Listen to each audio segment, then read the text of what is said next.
오늘은 하나님의 말씀 요한계시록 15장 1절의 말씀을 가지고 마지막 재앙이라는 주제로 생각해 보고자 합니다. 우리는 지난 12일 금요일 멕시코 과달라하라 스타디움에서 날아온 월드컵 제1차전 체코와의 2대1의 역전이라는 낭보가 다시 우리 국민들을 일어나나 열광하게 했습니다. 정치, 경제적으로 인하여 정말 짜증난 시기에 시원한 사이다 맛을 던져준 것입니다. 11명의 선수들이 눈물 나는 땀방울로 이뤄가는 영광의 길이지만 체코를 잡아내는 것은 또한 지도자 홍명보 감독입니다. 홍명보 감독은 7번째 월드컵, 선수로 4번, 지도자로 3번입니다. 체코를 잡아낸 홍명보 카드 짜임새 있는 전술 정리로 승리를 이끌어내는 눈, 두뇌, 발, 심장 4박자가 통했다고 언론들이 말합니다. 축구 팬들의 신장도 다시 뜨겁게 만들었습니다. 홍명보 선수는 선수 시절에는 월드컵의 기적 같은 선수였습니다.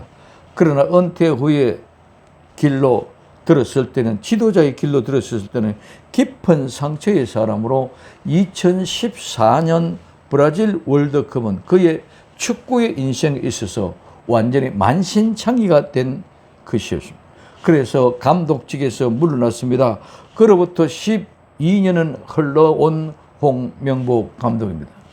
기다림의 시간, 인내의 시간, 흔들림이 없는 목표를 향한 그 길에 어려움을 겪어내는 자만이 맛볼 수 있는 감격입니다. 그는 선수 때도 월드컵 첫 승까지 12년 동안 걸렸다고 덤덤하게 말했습니다. 이제 첫 단추를 잘 꿰었습니다. 한국 축구가 더 높은 곳을 향할수록 또한 홍명보 감독이 더 높은 곳을 향할 수 있도록 감독이 겨냥해왔던 차가운 시선이 이제는 다 벌어지고 따뜻한 격려로 바뀌게 될 것입니다. 식은 줄 알았던 한국의 축구, 심장도 다시 뛰게 시작합니다. 이제 한국의 정치와 경제도 또한 교회들도 다시 살아나며 이와 같은 심장이 뛰기를 시작하는 기도와 시원한 사이다 맛을 향하여 다시 출발할 수 있기를 바랍니다. 오늘 본문을 생각합니다. 우리에게는 언제나 분명하고 확실한 마지막이 있을 것입니다. 우리 한 사람 한 사람의 여정도 분명히 마지막 날이 옵니다. 하나님은 분명하게 우리에게 말씀하고 있습니다. 마지막 날, 마지막 재앙, 하나님의 진노의 마지막 날이 마치는 날이 온다고 말씀합니다. 요한은 하늘에서 크고 이상한 다른 이적을 또 봅니다. 첫째, 크고 이상한 다른 이적입니다. 요한계시록 15장 1절에 또 하늘에 크고 이상한 다른 이적을 보며 7 천사가 7 재앙을 가졌으니 곧 마지막 재앙이라 하나님의 진노가 이것으로 마치리로다 하고 말씀하고 있습니다. 14장에 새 천사가 전하는 복음을 듣고 추수의 모습을 봅니다. 곡식의 추수, 포도송의 추수를 보고 요한은 또 하늘에서 큰 이상 다른 이적을 봅니다. 첫째, 크고 이상한, 이 크고 이상한다는 말은 놀라운 기이한 이 말입니다. 이 말은 놀라다, 기이하다, 이상하다, 여기다 하는 말에서 유래되어 놀라운 기이한 의미로 인간적인 이해로 능가한, 즉 인간적인 이해는 불가한 것. 두 번째, 공포와 관련된 놀라움을 일으키는, 그리고 세 번째는 기이한, 즉 이상한, 보통과는 다른 놀랄 만한 이런 뜻이 바로 이 이상한 의미입니다. 하늘에서 나타난 기이한 표적을 말합니다. 하늘에서 나타난 이 이상한 표적은 완전히 초자연적인 것을 보고 알고 깨달아 놀란 것입니다. 두 번째, 다른 이적입니다. 이 이적은 표적입니다. 다가올 사건을 알리는 징조 혹은 전조를 말하면서 놀라움의 성격이 있을 때 이것을 기적 표적이라고 말합니다. 다른 이적을 보고 알고 경험한 것을 말합니다. 이 다른 이적은 요한계시록 12장과 구별하기 위함입니다. 요한계시록 12장 1절에는 하늘에 큰 이적이 보이니 해를 옷 입은 한 여자가 있는데 그 발 아래 달이 있고 그 머리에 12별의 관을 섰더라. 그 뒤에 요한계시록 12장 3절에 하늘에 또 다른 이적을 보이니 보라 큰 붉은 용이 있어 머리가 7이요 뿔이 10이라. 그 여러 머리에 7 왕관이 있는데 하고 말씀하고 있습니다. 요한계시록 12장은 용이 교회를 핍박하는 이적이지만 요한계시록 15장에서는 그 용의 박해와 핍박에서 승리한 순교자들이 하늘에서 부르는 찬송의 광경입니다. 두 번째 마지막입니다. 요한계시록 15장 1절에 또 하늘에 크고 이상한 다른 이적을 보매 7 천사가 7 재앙을 가졌으니 곧 마지막 재앙이라. 하나님의 진노가 이것으로 마치리로다 하고 말씀하고 있습니다. 7 천사가 7 재앙을 가졌으니 이것이 마지막 재앙이로 말합니다. 곧 마지막 재앙, 이 마지막이라는 말은 극도의 맨 끝, 마지막에 최후에, 그래서 이 말은 명사로는 끝 마지막이고 부사로는 끝으로 마침내라는 말입니다. 첫째, 마지막 때는 사망과 영생으로 이루어집니다. 로마서 6장 22절에 너희가 죄의 종이 되었을 때에는 의에 대하여 자유로웠느니라. 너희가 그때 무슨 열매를 얻었느냐? 이제는 너희가 그 일을 부끄러워하나니 이는 그 마지막이 사망입니다. 그러나 이제는 너희가 죄로부터 해방되고 하나님 종이 되어 거룩함에 이르는 열매를 맺었으니 그 마지막은 영생이라고 말씀하고 있습니다. 마지막 때 죄의 열매는 상함이며 죄로부터 해방된 거룩한 열매는 영생입니다. 나와 여러분들은 죄의 열매를 맺지 말고 영생으로 들어가기 위하여 죄로부터 해방된 거룩한 열매를 맺으시기를 예수님의 이름으로 부탁을 드립니다. 두 번째, 마지막 나팔에 순식간에 모두가 변화됩니다. 즉 변화체가 됩니다. 고린도전서 15장 51절에 보라 내가 너희에게 비밀을 말하노니 우리가 다 잠잘 것이 아니요 마지막 나팔에 순식간에 혼련이 다 변화되리니 하고 말하고 있습니다. 마지막 나팔에 사망의 열매가 아닌 죄로부터 해방된 우리는 영생으로 들어가기 위하여 순식간에 변화되어 재림하시는 예수님을 맞이할 것입니다. 세 번째, 마지막 때 성도의 삶, 즉 자세입니다. 베드로전서 4장 7절에 만물의 마지막이 가까이 왔으니 그러므로 너희는 정신을 차리고 근신하여 기도하라고 말씀하고 있습니다. 만물이 마지막이 가까이 온 이때에 우리는 정신 차리고 근신하여 기도해야 합니다. 첫째, 정신 차리고, 정신 차린다 말은 건전한 마음을 가진다, 제정신을 가진다, 진실하다, 신중하다는 말입니다. 이 말은 분별력 있는, 생각 있는, 절제하는 에서 유리하여 건전한 마음을 가지다, 정신을 차리다, 합리적이다, 절제하다, 신중하다는 뜻을 가지고 있습니다. 이는 마지막 종말에도 종말론의 광란에 빠지지 말고 흔들림 없이 예수 그리스도만 똑 바라보는 아름다운 신앙이 되어야 된다는 말씀입니다. 그런 이는 절제와 기도와 사랑으로 나타납니다. 베드로전서 4장 8절에 무엇보다도 뜨겁게 사랑할지니 사랑은 허다한 죄를 덮는다고 말씀하고 있습니다. 정신 차리고 두 번째, 근신하여. 이 근신한다는 말은 술 취하지 않다, 정신 차리고 있다, 절제, 자제하다, 침착하다는 말입니다. 근신하는 것은 술 취하는 것의 반대의, 즉 맑은 정신, 제정신, 즉 완전히 맑은 상태, 맑은 정신 상태. 맑은 정신에 나오는 올바른 행동, 올바른 판단이라는 말입니다. 데살로니가 전서 5장 6절에서 8절에 그러므로 우리는 다른 이들과 같이 자지 말고 오직 깨워 정신 차릴지라.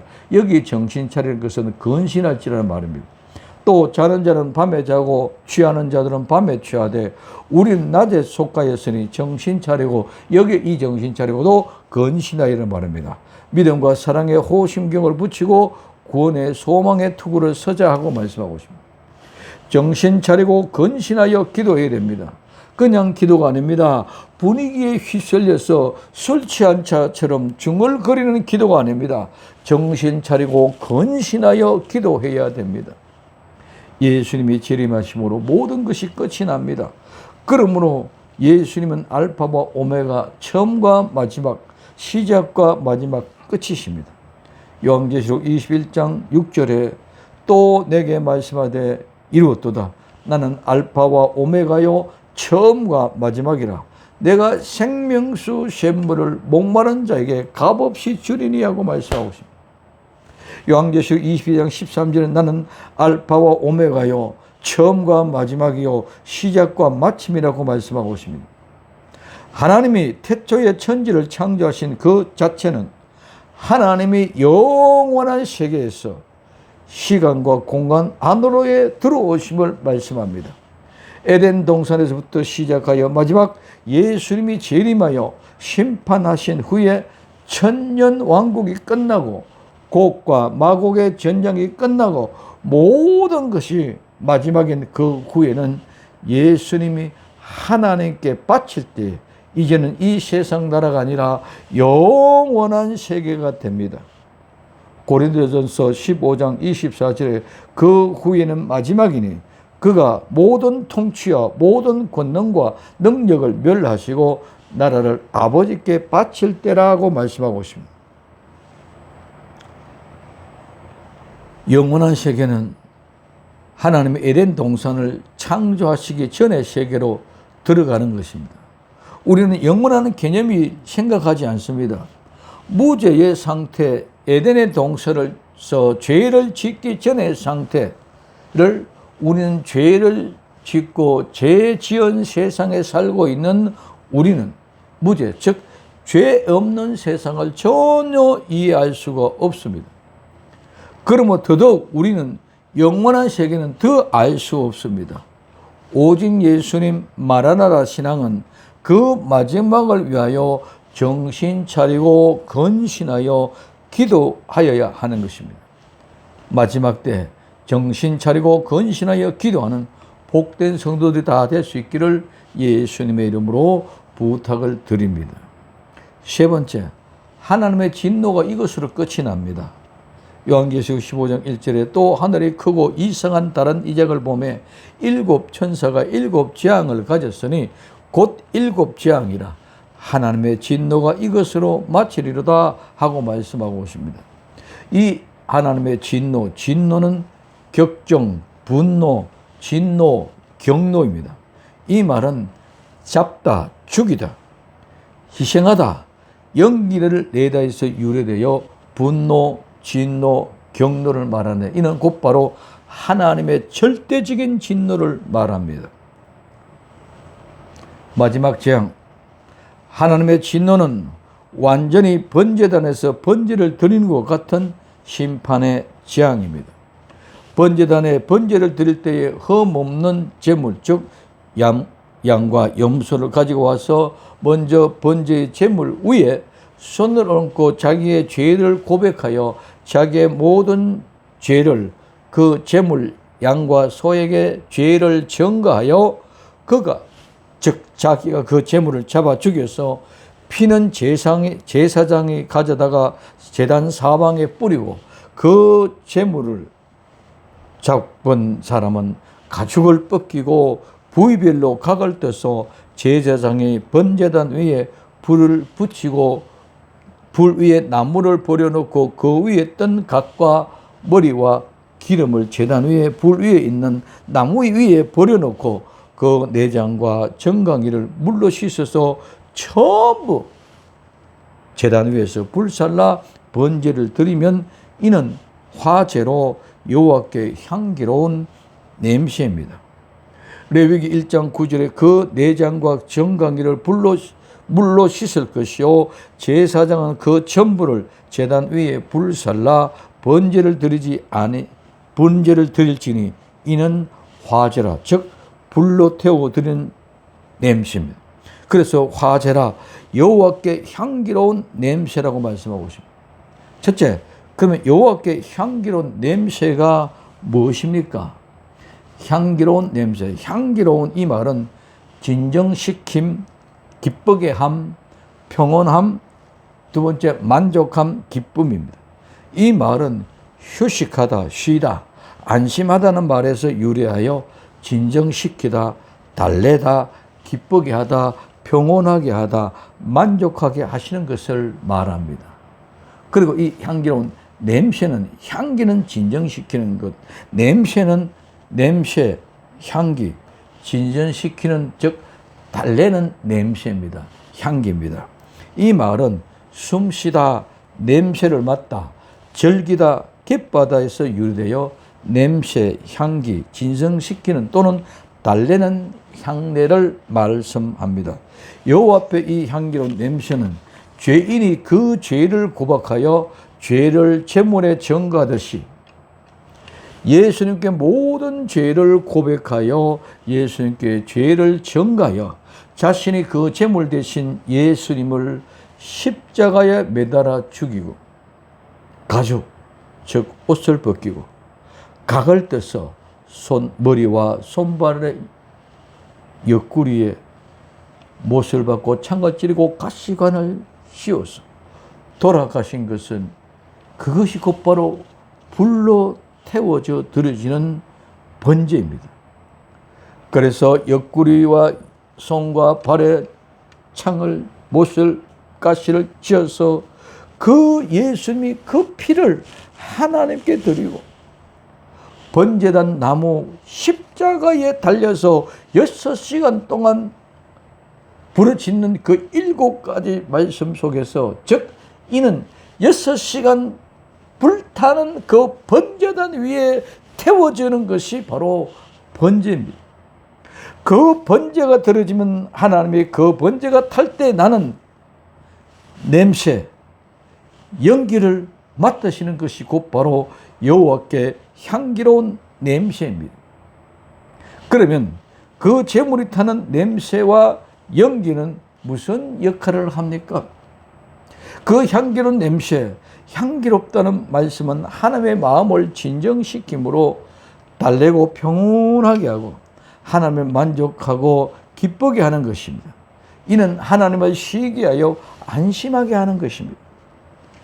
또 냄새는 향기로운, 진정시키는, 달래는 그런 냄새입니다. 그래서 향기롭게 되게 하기 위한 냄새는 그 향기로운 냄새가 향기롭게 만드는 것입니다.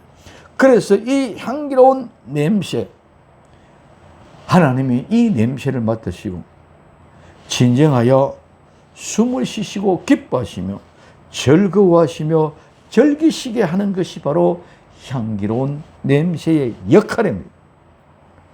하나님은 죄인들의 죄를 인하여 숨을 쉴 수 없을 정도로 답답하게 하는 죄, 정말 인간을 지으심을 한탄하시는 모습에서 그 향기로운 냄새를 맡으시고 편안히 숨쉬며 기뻐하며 즐겁게 하시는 것이 바로 향기로운 냄새입니다.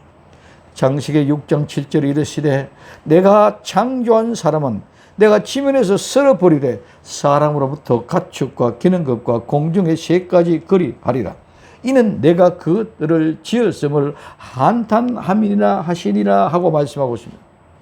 내가 드린 번제, 그 제물이 죄를 고백하고 전가하여 내가 잡은 그 제물의 가죽을 벗기고 각을 뜯어 제사장이 그 피를 단 사면에 뿌리고 제물을 태우는 그 연기와 향기는 향기로운 냄새가 됩니다. 마찬가지로 내가 예수님 앞에 나아가 나의 모든 죄를 고백하여 예수님께 죄를 전가하고 제물 대신 예수님을 죽여서 나무 위에 십자가에서 6시간 동안 제물을 태운 그 아픔과 절규가 연기가 되어 하나님께 향기로운 냄새가 되어, 즉 죄를 태우는 냄새가 되어, 번제단에서 제물을 태우는 것은 곧바로 죄를 태우는 것입니다. 그 죄를 태우는 현장에서 연기가 나고 냄새가 납니다. 그 연기와 냄새가 곧바로 하나님 앞에는 향기의 냄새가 되어 하나님을 진정시키고 달래는 냄새가 되는 것입니다. 그래서 그 향기로운 냄새가 되어 하나님의 마음을 달래고 평온하게 하시고 숨을 쉬게 하시고 기뻐하게 하시며 즐거게 하시는 것입니다. 우리는 많은 사람들이 예수님이 나를 위하여 십자가에 돌아가셨다고 말하고 생각하면서 믿습니다. 그리고 예수님은 로마 병정들이 예수님을 죽였다고 생각합니다. 그러나 중요한 것은 내가 예수님을 십자가에 못 박아 죽였다는 사실, 이 사실, 내가 십자가에 예수님을 못 박아 죽였다는 사람은 없습니다. 예수님이 십자가에 돌아가신 것은 번제의 제물로 드려진 것입니다. 번제의 제물로 나무 위에서 6시간 동안 불태워지면서 연기와 냄새로, 향기와 냄새로 여호와 앞에 드려진 것입니다. 십자가에서 6시간 동안의 고통에 죄가 불태워지는 연기와 냄새가 나는 현장입니다. 즉 죄를 불태우는 시간입니다. 그래서 죄가 용서되는 것입니다. 우리는 예수님 앞에 나와 나의 모든 죄와 허물을 고백하고 그 죄를 예수님께 전가시켰습니다. 예수님이 십자가에서 6시간 불태워지는 그 고통의 현장에서, 그 현장이 바로 향기와 냄새, 냄새가 향기가 되어서 하나님의 마음을 진정시키고 달래게 하는 그런 거룩한 역사. 그러므로 내가 예수님 앞에 나가 나의 죄를 고백하지 않으면, 내 죄가 예수님 앞에 전가되지 아니하면, 그래서 내가 그 제물된 양과 소를 잡듯이 내가 예수님을 십자가에 못 박아 죽이지 아니하시면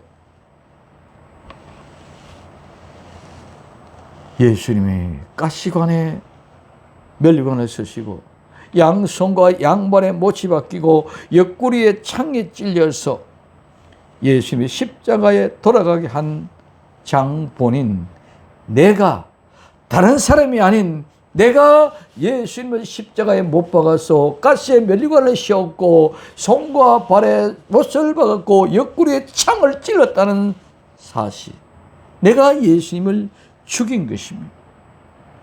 내가 예수님을 죽인 것이 아니면 나는 예수님과 아무런 상관없는 군중 무리요 종교인일 뿐입니다. 종교꾼은 예수님과 아무런 상관이 없습니다. 즉 내가 예수님을 죽인 죄인이라는 사실이 고백되어지지 않으면 나의 죄와는 상관없는 사람이 됩니다. 나의 죄를 위하여 내 죄를 예수님께 전가시키고 내가 예수님의 십자가에 못 박아 가죽을 벗기고, 즉 옷을 벗기고 각을 떠고 내장과 정강이를 물로 씹어 번제단에 올려놓듯이 예수님의 십자가에 못을 박아 가시관을 씌우고 옆구리에 창을 찍어서 십자가에 6시간 동안 매달려 번제단에서 불로 태워드림으로 내 죄가 용서받는 거룩한 사람으로, 이제는 거룩한 열매를 맺는 사람으로 바꿔지게 되는 것인 줄 믿으시기를 바랍니다. 그 향기로운 냄새는 이것으로 마치고 죄의 종, 죄의 열매를 맺는 사람이 사망으로부터 해방된 거룩함을 열매 맺는 영생의 사람으로 바꿔지는 것인 줄 믿으시기를 바랍니다. 로마서 6장 20절에서 22절 아까도 말씀드렸습니다. 너희가 죄의 종이 되었을 때는 의에 대해서 자유로웠느니라. 너희가 그때에 무슨 열매를 맺었느냐? 이제는 너희가 그 일을 부끄러워하나니 이는 그 마지막이 사망입니다.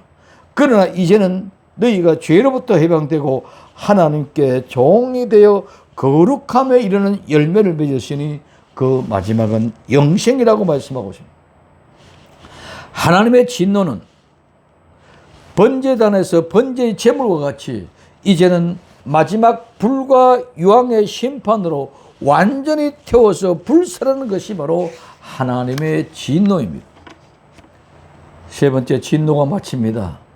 마친다 말은 끝내다, 마치다, 완성하다. 또 두 번째, 수행하다, 성취하다는 말입니다. 이 말은 끝에서 유래되어 끝나다, 즉 완성에 이르렀다는 말입니다. 하나님의 진노가 완성되는 이 세상 마지막 재앙을 말합니다. 7 재앙을 가진 7 천사를 보고 요한은 크게 놀라운 다른 표적이라고 하였습니다. 이런 재앙은 지금까지 본 일이 없기 때문이며 또 하나님의 진노가 이것으로 마치게 됩니다. 이 7 천사의 7 재앙은 16장에 나오는 7 천사의 7 대접 재앙입니다. 하나님의 진노가 7 천사의 7 대접으로 모두가 다 마치게 됩니다. 요한계시록 10장 7절에 7째 천사가 소리내는 날 그의 나팔을 불려고 할 때에 하나님이 그 종 선지자들에게 전하여 복음과 같이 하나님의 비밀이 이루어지리라 하더라고 말씀하고 있습니다. 7째 나팔, 7 대접 재앙을 복음과 같이 하나님의 비밀이 이루어지는 마지막 재앙으로 모든 재앙이 끝이 나고 이것이 바로 하나님의 진노가 끝인 줄 믿으시기 바랍니다. 그래서 모든 재앙이 끝이 나고 하나님의 진노가 끝이 나는 것이 바로 마지막 재앙입니다. 결론을 맺습니다. 이 세상에 일어나고 있는 생사화복 모두가 하나님의 거룩한 뜻입니다. 많은 사람들이 생사화복에만 매달려 하나님의 복음의 실제를 보지 못하고 있습니다. 인간 세상에 만세가 다 끝이 납니다. 그러나 많은 사람들은 후손을 통하여 계속 이어가고 있습니다. 이 세상의 모든 것이 어제나 오늘이나 동일하고 다 똑같습니다. 그러나 분명한 것은 하나님이 이 세상의 끝, 마지막 종말도 분명히 온다는 것입니다. 분명한 복음은 내가 예수를 믿고 먼저 번제로 드리지 아니하면 예수님이 재림할 때 그 죄의 열매로 불로 태워 번제로 드린다는 것을 꼭 명심하여야 할 것입니다. 누가복음 20장 8절과 마태복음 21장 44절에 동일되게 이렇게 말씀하고 있습니다. 무릇 이 돌 위에 떨어지는 자는 깨어지겠고 이 돌이 사람 위에 떨어지면 그를 가루로 만들어 흩으리라 하시냐고 말씀하고 있습니다. 내가 돌 위에 떨어져 깨어지겠습니까? 아니면 이 돌이 내 위에 떨어져서 가루가 되겠습니까? 마지막 재앙 끝나는 날을 맞이할 때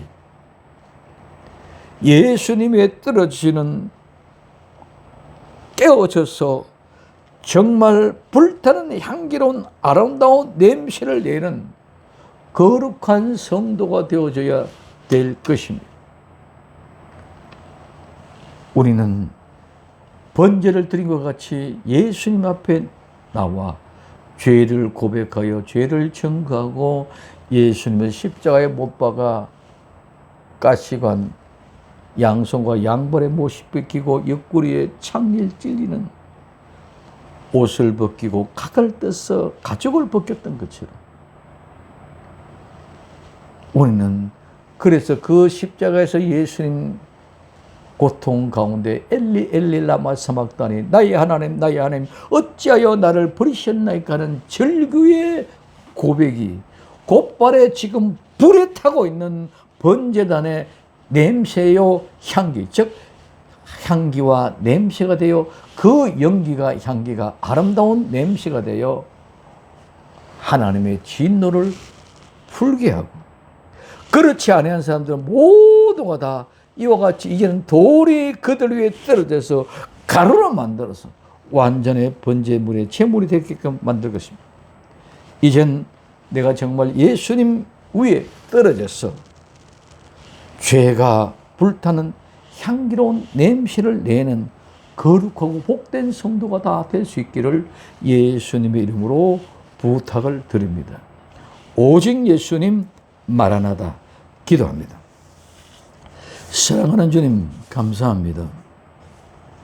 요한이 이상한 다른 이적을 보고 7 천사가 7 재앙을 가졌는데 그 마지막 재앙으로 하나님의 진노가 끝이 난다고 했습니다. 하나님, 이 재앙은 불로 심판은 불과 유황불못으로 들어가는 심판입니다. 우린 먼저 예수님 위에 떨어져서 정말 내가 깨어져 죽어 우리의 죄와 허물이 다 불태워져 거룩한 열매를 맺어가는 복된 성도들이 되어 우리 주님의 오심을 기다리는 오직 예수님 마라나다의 복된 성도들이 다 될 수 있도록 은혜 베풀어 주옵소서.